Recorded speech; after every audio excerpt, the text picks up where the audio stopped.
Once you've got all your spacers out of the lubricant, you want to go ahead and place them back on there however that you had them on there.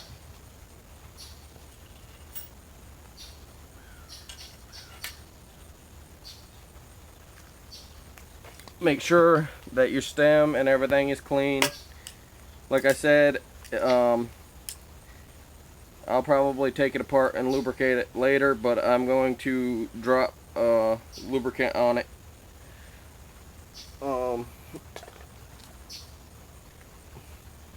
We use Tri-Flow.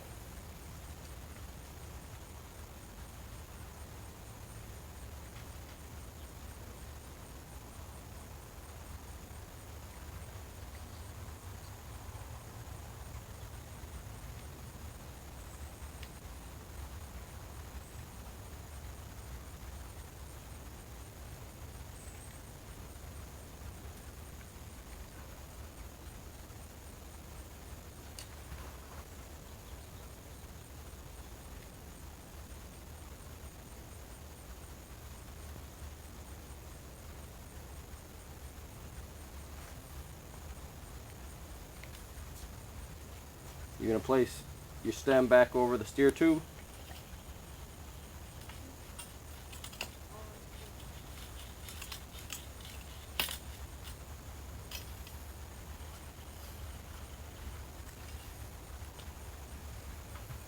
If you have more spacers, you'll go ahead and place your spacers over.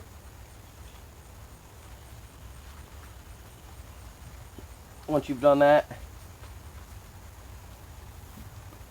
get the headset cap. You're going to replace that. If you want, you can put grease on it. You don't have to. With it sitting in the oil, I don't wipe that down too much. That way that I can use the oil as the lubricant for it.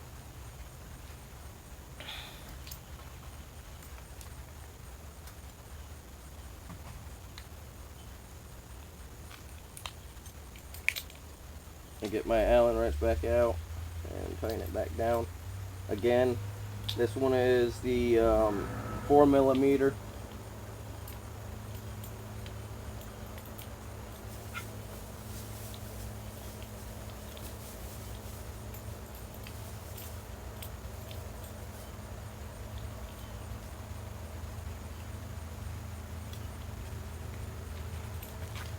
Right now I'm not snugging it down all the way. I'm just snugging it down tight enough where everything will be held together.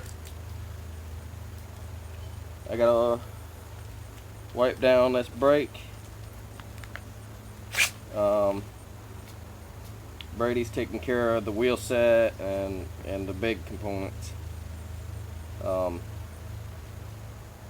Being that we're gonna get ready to get new brake components. We're not too concerned with how these ones are cleaned, but we want them cleaned enough for function.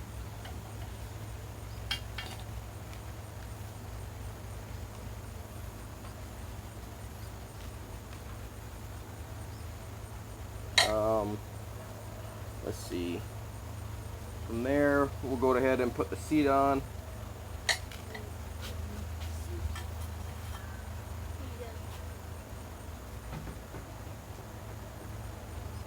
Make sure that you put lubricant on the seat clamp.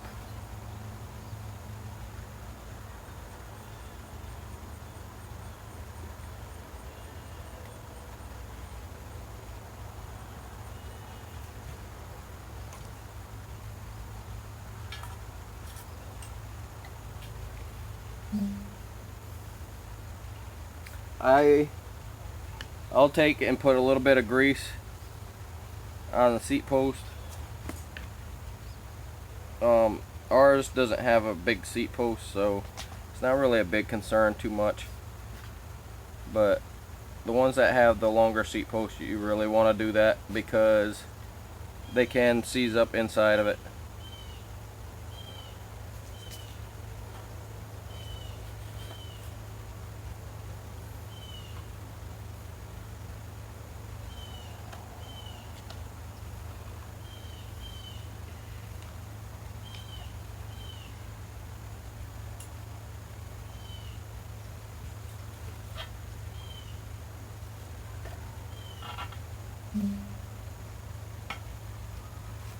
I'm going to go ahead and tighten it down. I don't use the quick release that often, so I tighten it up, even though people like to have it loose enough where they can just pop it off quick.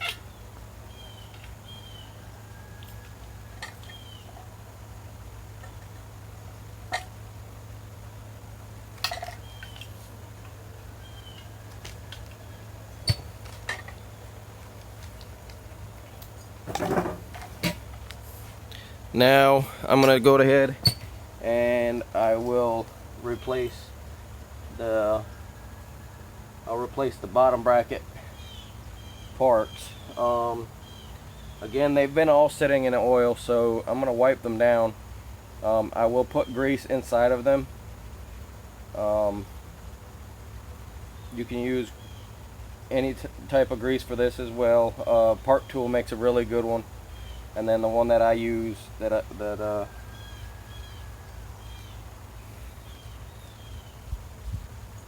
it works pretty good.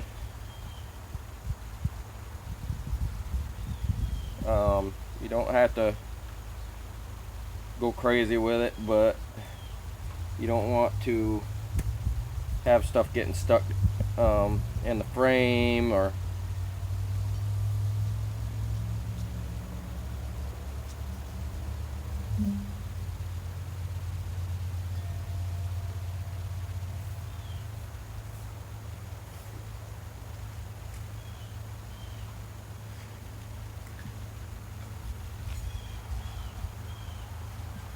so with the bottom bracket cup, you got one side that has a flange on it, and unless you have a sealed bottom bracket, which would be like a cartridge style bottom bracket, then both sides will probably have the flange on it. But with the bare bottom bracket like what we use, you'll have the one side that has the flange.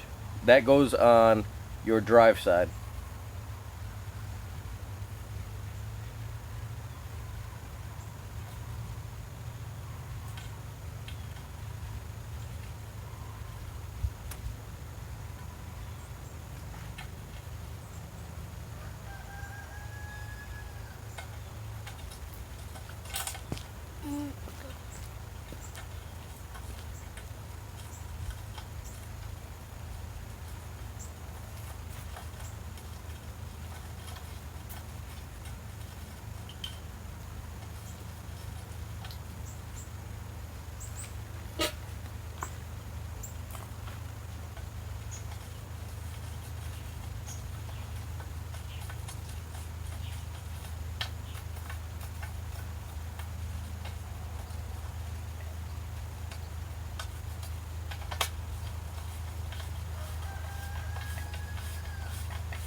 You want to make sure once you've got it tightened all the way in, hand tight, that you tighten it down.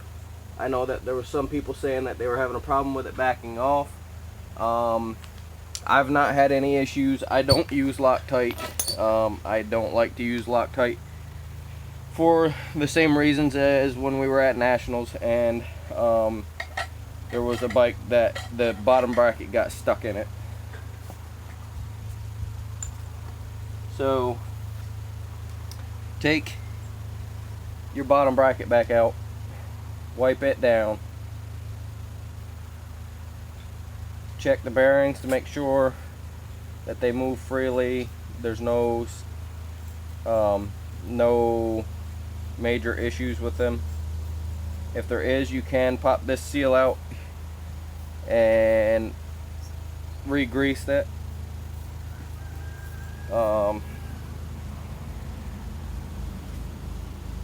I'm going to take and put some grease on the outer part of the bearing.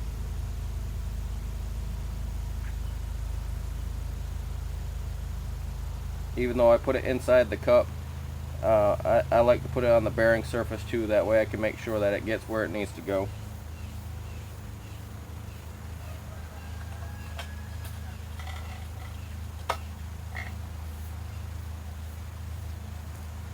Get your other bearing out of your lubricant. Wipe it down.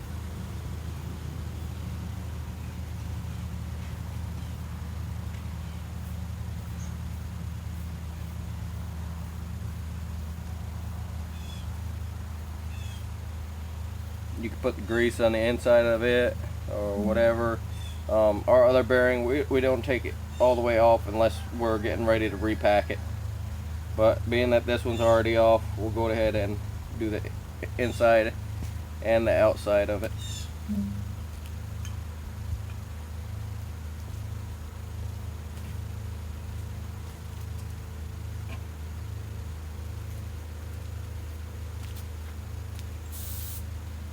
Place it on your spindle.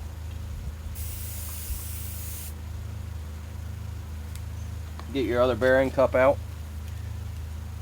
How I was saying that the other spindle or the other bearing cup might have a flange on it, you'll see that this one does not. It usually will either screw in all the way where you won't need a locking ring, or you'll have a locking ring. And in our case, we also have a spacer that I made to get the tension that we want on our bottom bracket and get it to where we want it. So I'll take grease the inside of the bearing cup, make sure it's good. Again, you don't have to overdo it, but sometimes I do. I'm gonna grease my washer or my spacer just to make sure that it doesn't create any problems.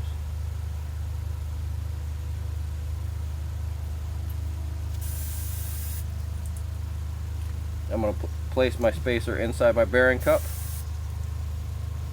Once I've done that, I'll proceed to put it back into the bottom bracket. I'll screw it in usually by hand, but once I get to a certain point where I can't hold on to it anymore, I'll use my bottom bracket tool to screw it in the rest of the way.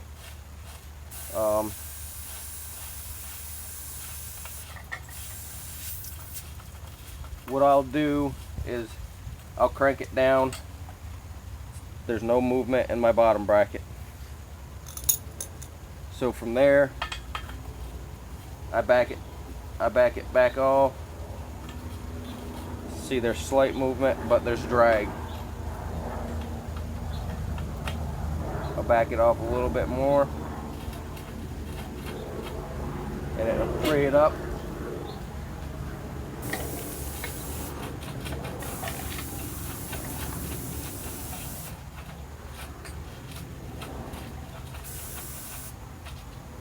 Yeah, it sounds like we have an issue, so I'll take it back out and check.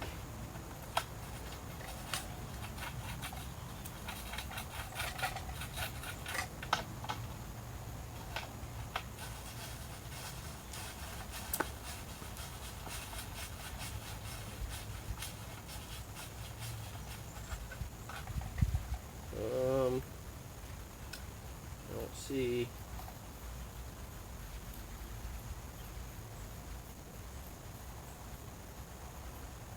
Alright, I don't see any issues. I may have just had it too tight.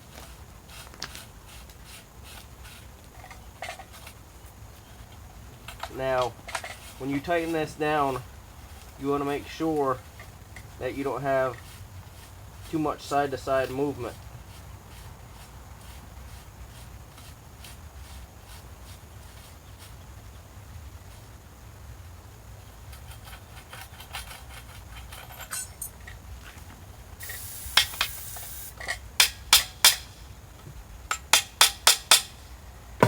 Alright, so that's good. I'll take and put my locking ring on there.